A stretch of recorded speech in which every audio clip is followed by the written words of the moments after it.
So first you're gonna start with a wooden circle round, which is this piece. Mine is approximately 18 inches wide. You can make them as big or as small as you want, but 18 inches seem to be the most common size, so I went with that size. You can buy the rounds from Michael's. I think I paid around $5 for one. But my parents actually own their own craft business as well, and my dad actually cut them for me out of it with a CNC router. So that's the ones that I'll be using. He cut me a whole bunch of them. So, but mine is about 18 inches. So first you're going to take your wood slices, and you can see I have mine already picked where I want to put them for the purpose of the video. But basically you'll just want to take the first layer and you would just take them the whole way around. And whenever you're picking them, I normally put the wood slices that are roughly the same size on the first layer, and then I mix and match bigger slices and smaller slices for the second layer. So let's get started. I'm using waterproof exterior interior wood glue to glue them, and I'll show it here in the video. I bought this at Home Depot. So you'll just go around the ring.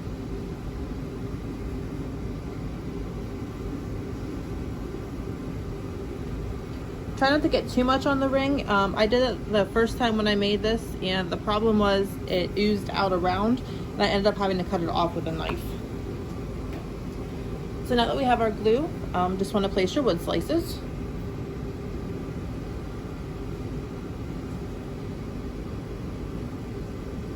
The nice thing about glue is you can move them and slide them as needed until you get them the perfect shape.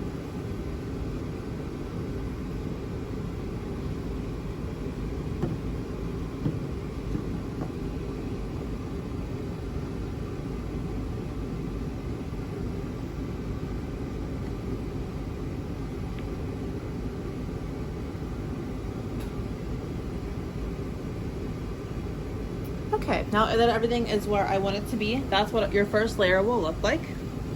And then basically you'll just do the exact same thing for the second layer. You can either wait till the first layer dries, or you can go ahead and do the second layer and let it all dry together. I normally do both layers at the same time. That way all I have to do the next day is put on the decorations and then the wreath is done.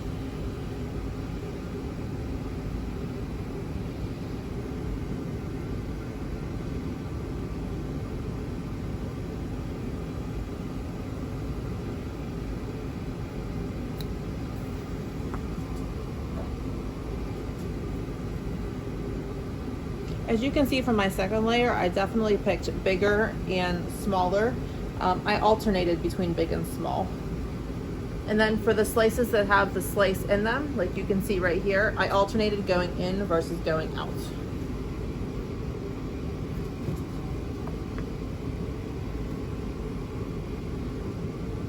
Same thing as the first layer. You can, because the glue is still wet, you can go ahead and move them around as you need to.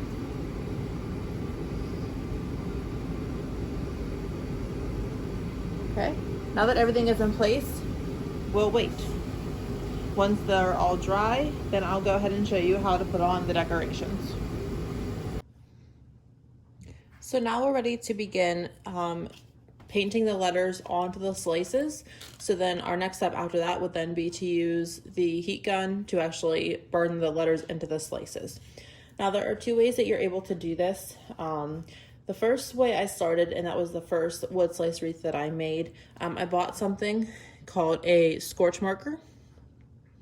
And I bought this on Amazon. It was about $16, which is a lot of money, but I wanted to try it, and at the time I didn't know any better. The scorch marker is great. On this side it has a foam brush, this side it has a regular point, more like an actual marker. The problem is I was only able to do one wood slice wreath with this marker. So $16 just to basically color on the wood, which is crazy money. So if you're gonna do the wood slice wreaths, I would not recommend buying the scorch marker. There's a much cheaper way to make a lot more. Now, if you're only gonna make one, I mean, that's completely up to you. However, like I said, it was very expensive. I will put the link for Amazon for the scorch marker in the description. That way, if you choose to purchase it, you know, that's up to you. if you look up on the internet what chemicals are in a scorch marker, basically it's ammonium chloride. So I found a blog post, and I will have to give credit to the person I read. I can't remember off the top of my head who it was, but I'll definitely put it in the description. She said to take ammonium chloride, mix it with warm water, and it does the exact same thing as the scorch marker. Well, she was right. So I went on Amazon, and here is your ammonium chloride. It comes in a 1 pound bag. I believe the whole bag was like $13, but here's the great part.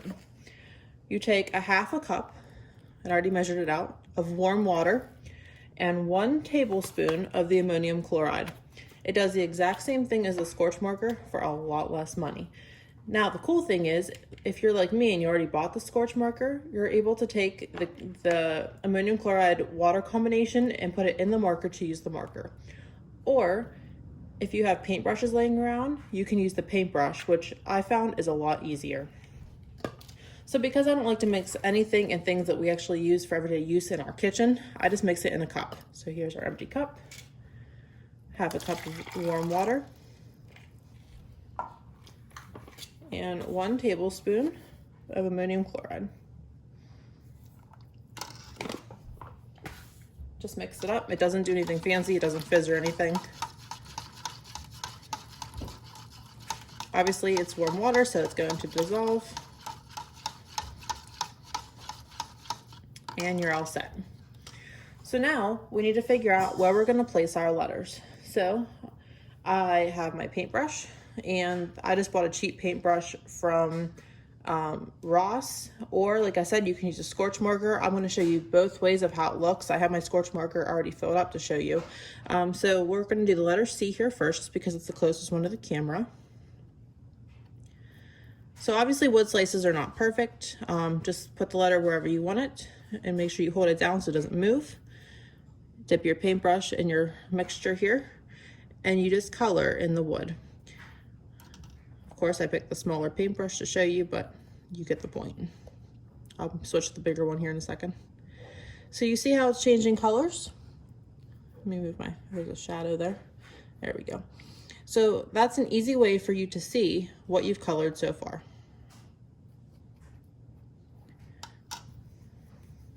Switch so we're not here, till next Christmas.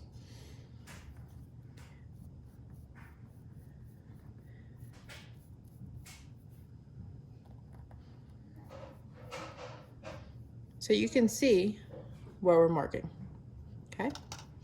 So now I'll show you what the scorch marker looks like. So again, there's the regular marker tip and there's the foam brush. We're gonna use the regular marker tip, which looks like this.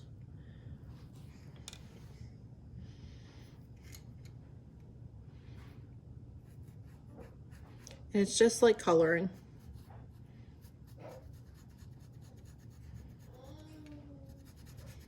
You're also able to refill your marker as you color. So like I said, I ran out after doing 1 set, and that was really, pushing it. So you definitely can just, unscrew it where the foam part is, fill it back up out of your cup, and then keep on going. You want to be as detailed as possible whenever you're coloring, because every mark that you make with this marker is going to get burned with the heat gun.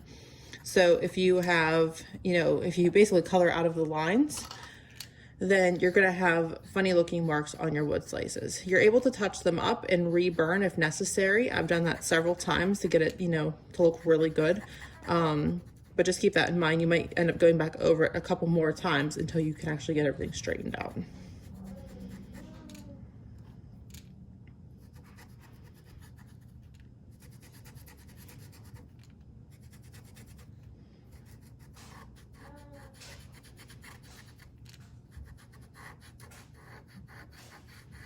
See how it's like a nice dark shade? I do go over it once or twice carefully just to make sure that I actually get it really dark. It seems like the darker you color it, or the more of this, we'll call it ink, that you get on the wood, the faster it burns and the better it burns. So take our stencil off, and there's our C.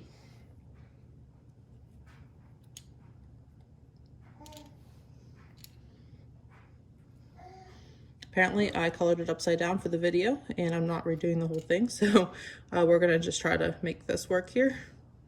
See, we all make mistakes.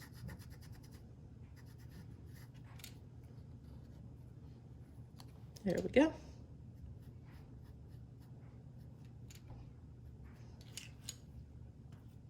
And then you'll want to do that for the remaining letters.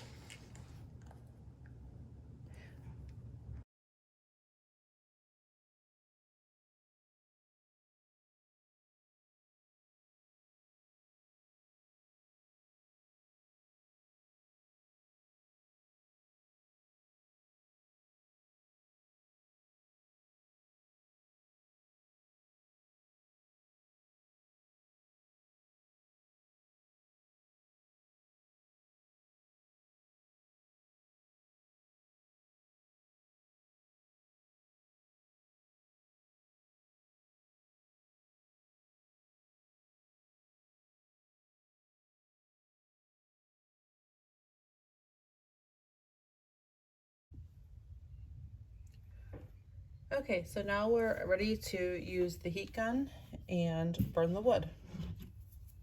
So here is the heat gun that we have. It's a Wagner brand. I don't really know much more about it. It's my husband's. So you want to turn it on to high heat. There's settings down here at the bottom, low and high. We're going to turn it down to high. It takes a few minutes for it to warm up, but then once it is, it seems to go a little bit faster. So here we go.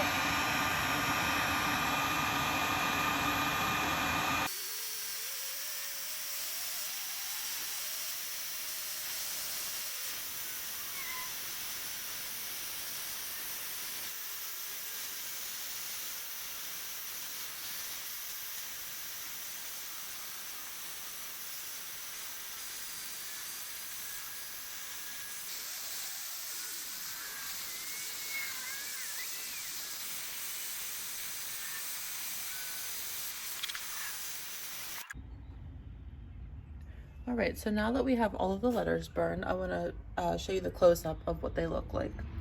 So as you can see, they're not perfect.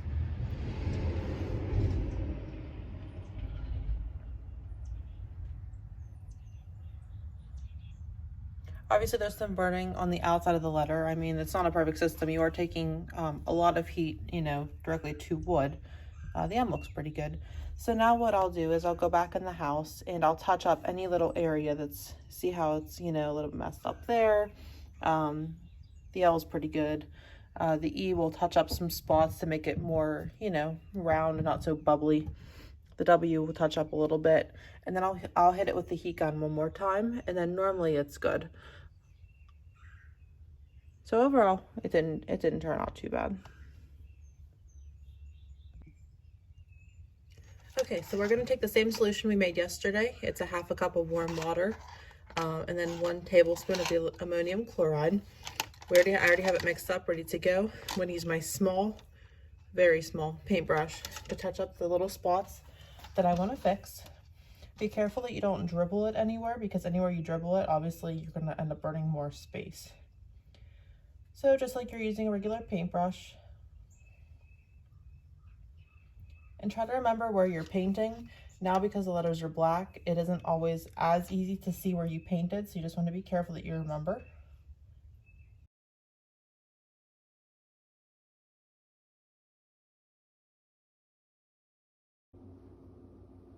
Our last step for our wreath is to attach the bow. So as I showed you earlier, this is our bow. I bought it at Hobby Lobby. And I've already decided that I'm going to put the bow on this lace here, the one that has the point at the end here. So you just position the bow wherever you want it.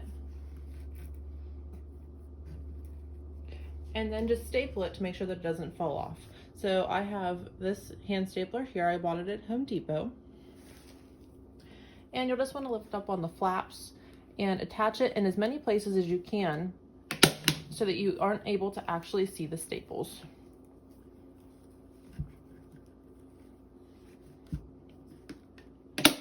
As you can see, I'm lifting up the parts of the bow and stapling on the inside of them. That way it's stapling directly to the wood.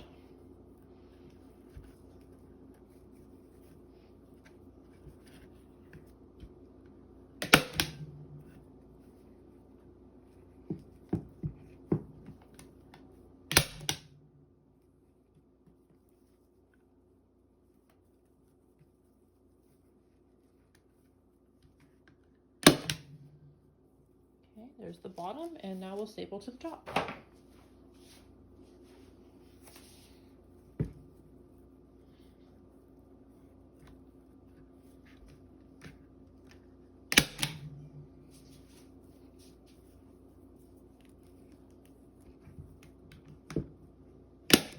While you're stapling, you want to make sure that you keep the fluff on the top and you're stapling the parts underneath. That way your bow stays fluffy even when it's outside being used.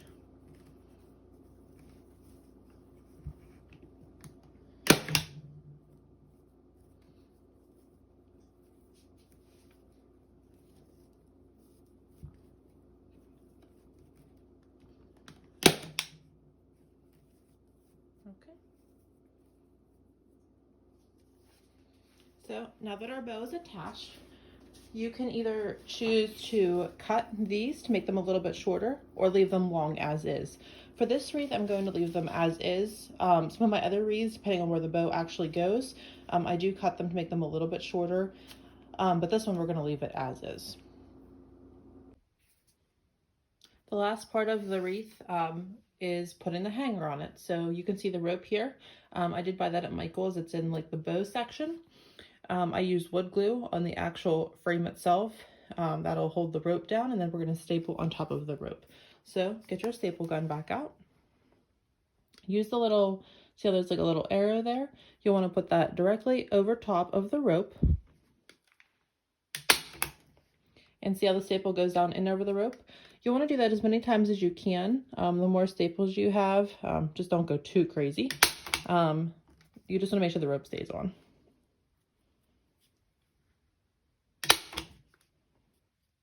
And I do push down a good bit whenever I'm stapling on these to make sure that I actually get the rope pushed down and then staple on top. So I put 4 staples in there to make sure the entire rope was really well attached. And then we'll do the same thing on the other side.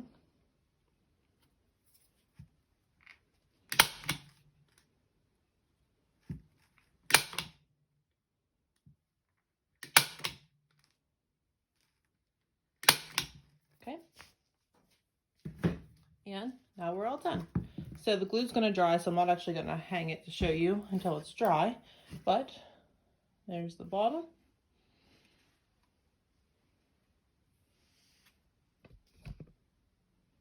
So we can get a better picture here. There you go. And you're all finished.